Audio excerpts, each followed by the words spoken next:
December 6, 1941. Hitokapu Bay, Kuril Islands. Lieutenant Zenji Abe stood on the frozen deck of the aircraft carriage Akagi, watching his breath form clouds in the Arctic air.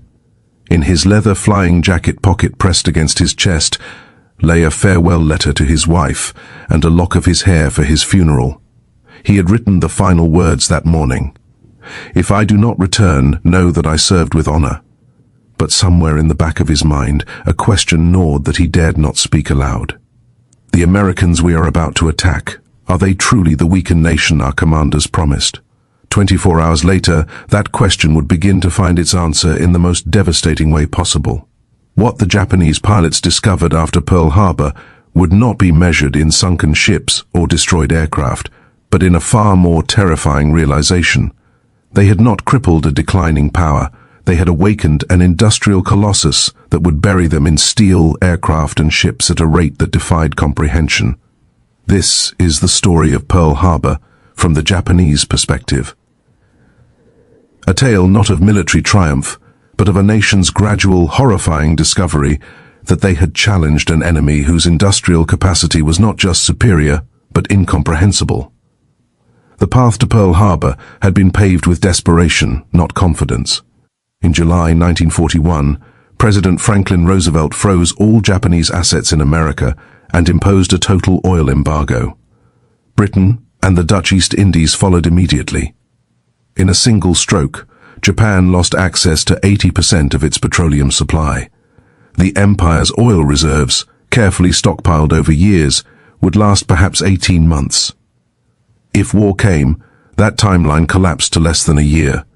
Admiral Isaroku Yamamoto, Commander-in-Chief of the Combined Fleet, understood what many of his fellow officers refused to accept.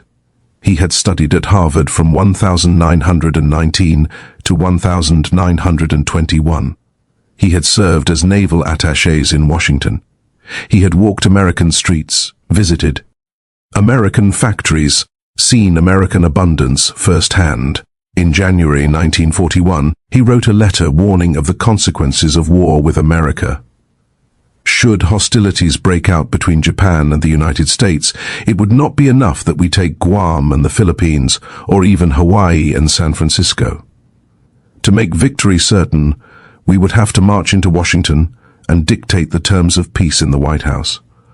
I wonder if our politicians have confidence as to the final outcome and are prepared to make the necessary sacrifices. He knew this was impossible. But Yamamoto was a patriot, and when his nation chose war, he would plan the attack. His strategy was brutal in its clarity. Strike the American Pacific Fleet at Pearl Harbor with overwhelming force, sink the battleships, destroy the aircraft on the ground. By time, perhaps 6 months, perhaps a year, for Japan to seize the oil fields of the Dutch East Indies, the rubber of Malaya, the resources needed for survival, then negotiate peace from a position of strength before American industrial production could mobilize. It was a gambler's strategy from a man with a gambler's heart. And like most gamblers, he would lose. The first air fleet departed Hitokapu Bay on November 26, 1941. 6 aircraft carriers, Akagi, Kaga, Soryu, Hiru, Shukaku, and Zuikaku. 2 battleships, 3 cruisers, 9 destroyers, 7 fuel tankers, and 3 submarines.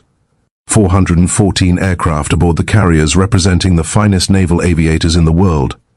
They maintained absolute radio silence for the entire 3,500 meters journey across the North Pacific. The northern route through waters ravaged by winter storms was chosen specifically because it was rarely traveled. American reconnaissance aircraft would not be searching these freezing seas. The fleet reached its launch position 230 miles north of Oahu at 0600 hours on December 7, 1941. Commander Mitsuo Fuchida, leading the first wave of 183 aircraft, lifted off from Akagi's flight deck as dawn broke. Across the Pacific.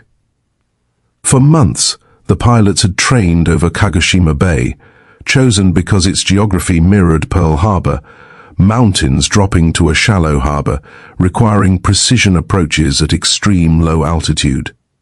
The torpedo bombers had practiced releasing their weapons at altitudes of just 10 to 20 meters above the water. The torpedoes were designed to run at depths of 10 meters below the surface instead of the standard deeper depths that would strike the harbor bottom. One pilot, Koname Harada Kakmiha, assigned to carrier Soryu. So RYO had sent his pregnant wife back to her family home in Nagano in September when training intensified. Following Japanese custom, neither showed emotion at their goodbye, though she wrote to him daily until the ship departed. At 0740 hours Hawaiian time, Fua's formation spotted the installations at Pearl Harbor spread below them. The harbor was crowded with ships, 8 battleships moored along Battleship Row. The fleet was in port exactly as intelligence had predicted. But something was wrong, something crucial. The 3 American aircraft carriers, Enterprise, Lexington, and Saratoga, were not present. They were at sea, their locations unknown.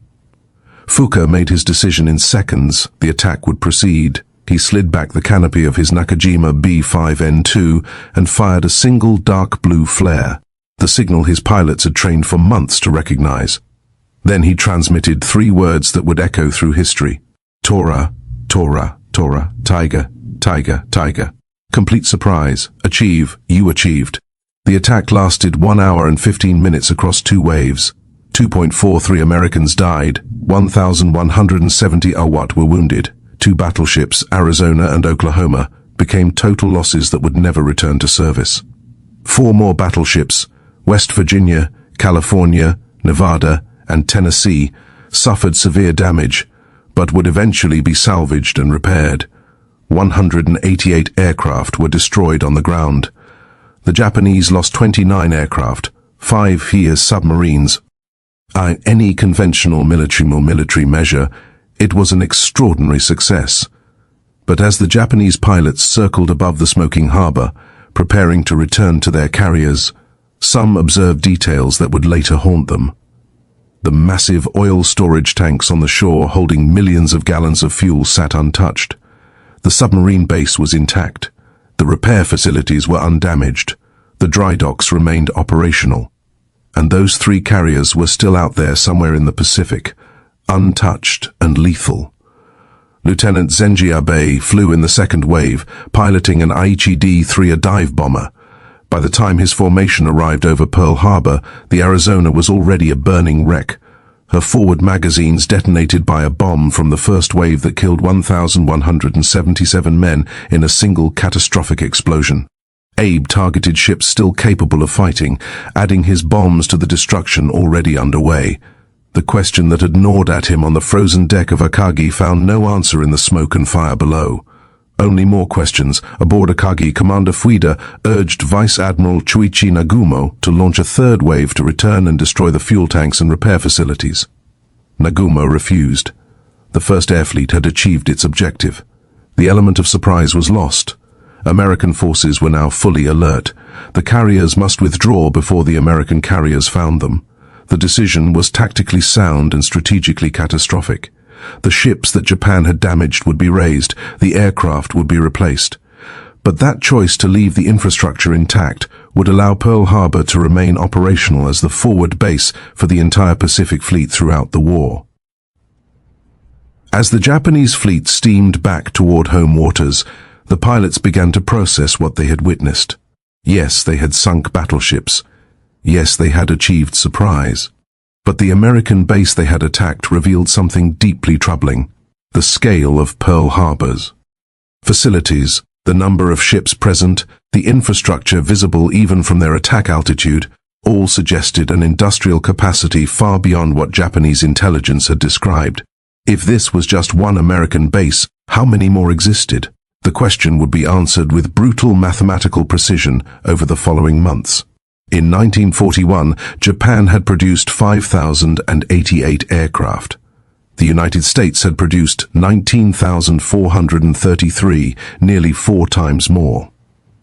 In 1942, as Japan struggled to replace the 4 carriers lost at Midway in June, the United States commissioned USS Essex, the first of a class that would eventually number 24 ships. Japan entered the war with 10 carriers. After Midway, it would never operate more than 6 simultaneously again. The numbers grew more devastating with each passing year. By 1943, American factories were producing approximately 8,000 to 9,000 aircraft per month. Japanese production for the entire year reached 16,000. The United States produced more in 2 months than Japan managed in 12. The SS Robert E. Perry, a Liberty ship, was constructed in 4 days, 15 hours, and 29 minutes. The keel was laid at 1 minute past midnight on November 8, 1942. The ship launched on November 12th. While this was a publicity demonstration and normal production averaged 42 to 50 days, by 1943, American shipyards were completing 3 Liberty ships every 2 days. In the first 4 months of 1943 alone, American yards launched more merchant tonnage than Japan had built in 7 years of war preparation. The aircraft production gap was equally devastating. In 1944 alone, the United States produced 96,000 aircraft. The Willow Run plant in Michigan, operated by Ford Motor Company, produced B-24 Liberator bombers at a rate of 1 every 63 minutes, 24 hours per day. Each bomber contained 1,550,000 parts. American workers assembled them faster than Japanese factories could produce fighters to defend against them. By late 1943, Japanese pilots were beginning to encounter a phenomenon that their training had not prepared them for. American forces operating with seemingly unlimited resources. During the Battle of the Philippine Sea in June 1944, Task Force 58 brought together 15 American carriers and 900 aircraft, launching strikes that Japanese defenses simply could not match. The Japanese aircraft that opposed them, many flown by hastily trained replacement pilots following the catastrophic losses at Midway and subsequent battles, were slaughtered in what American pilots grimly nicknamed the Great Marianas Turkey Shoot. Japan lost between 350 and 600 aircraft and 2 more carriers. The American industrial machine was now operating at a pace that made Japanese resistance mathematically impossible. The pilots who survived long enough to witness this transformation faced a psychological devastation as complete as any physical defeat. Japanese pilots wrote home in growing despair after Midway. "Where are all these aircraft coming from? We shoot them down and the sky fills with replacements. This is industrial annihilation." By 1945, Japan's situation had become hopeless. The oil supplies captured in the Dutch East Indies could not reach Japanese refineries. American submarines, produced at a rate Japanese shipyards could never match, had effectively severed the supply lines. Oil tankers lay on the ocean floor by the hundreds. Japan's navy, once the 3rd largest in the world, was reduced to harbor defense. The elite pilots who had trained at Kagoshima Bay, who had achieved complete surprise at Pearl Harbor, were mostly dead, replaced by boys with months of training instead of years. Some were sent on one-way missions, kamikaze attacks, the final admission that conventional naval aviation could no longer compete. The atomic bombs that fell on Hiroshima and Nagasaki in August 1945 were almost redundant. Japan's industrial capacity was already destroyed, its cities burned by conventional bombing, its navy gone, its air force reduced to suicide attacks. The empire that had struck at Pearl Harbor, believing 6 months of victories would force a negotiated peace, had instead triggered the full mobilization of an industrial power that produced at rates beyond Japanese comprehension. America built 297,000 aircraft during the war, 193,000 artillery pieces, 86,000 tanks, and 2 million army trucks.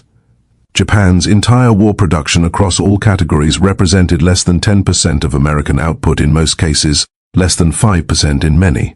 Admiral Yamamoto had been proven tragically correct. After 6 months, we will have utterly no confidence.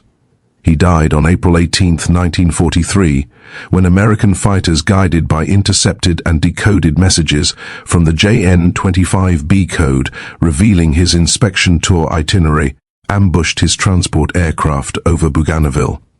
He did not live to see the full scale of the catastrophe his attack on Pearl Harbor had unleashed. But he had known from the beginning. He had walked American streets, seen American factories, understood American capacity. His final gamble had been that spirit and skill might overcome industrial supremacy. He was wrong. The Japanese pilots who survived the war, including Lieutenant Zenji Abe and others who had executed the Pearl Harbor attack, would spend decades processing what they had witnessed. The attack on Pearl Harbor was a brilliant tactical success that guaranteed strategic defeat. They had not struck a weak, unprepared enemy. They had struck a sleeping giant that once awakened possessed industrial power beyond anything they had imagined possible. The oil embargo that pushed Japan toward war had been intended to prevent Japanese expansion. Instead, it triggered a conflict that revealed the true hierarchy of global industrial power. Japan, which had modernized in merely 50 years and became a regional power, had challenged a nation with 17 times its gross national income, 5 times its steel production, and twice its population. The outcome was never in doubt once. American production fully mobilized. American industrial might accomplished what Yamamoto had feared most, not through superior strategy or tactical brilliance, though both played roles, but through simple, overwhelming, relentless production. American factories built ships faster than they could be sunk. American industry produced aircraft faster than they could be shot down. American shipyards, aircraft plants, tank factories, and supply chains operated at a scale that rendered Japanese resistance increasingly futile with each passing month. By the time Emperor Hirohito announced Japan's surrender on August 15, 1945, the nation that had struck at Pearl Harbor in 1941 had been comprehensively defeated, not by American fighting spirit alone, but by American industrial capacity operating at percentages of global output that Japan could never match. The pilots who attacked Pearl Harbor had awakened a giant, and that giant had buried them in steel.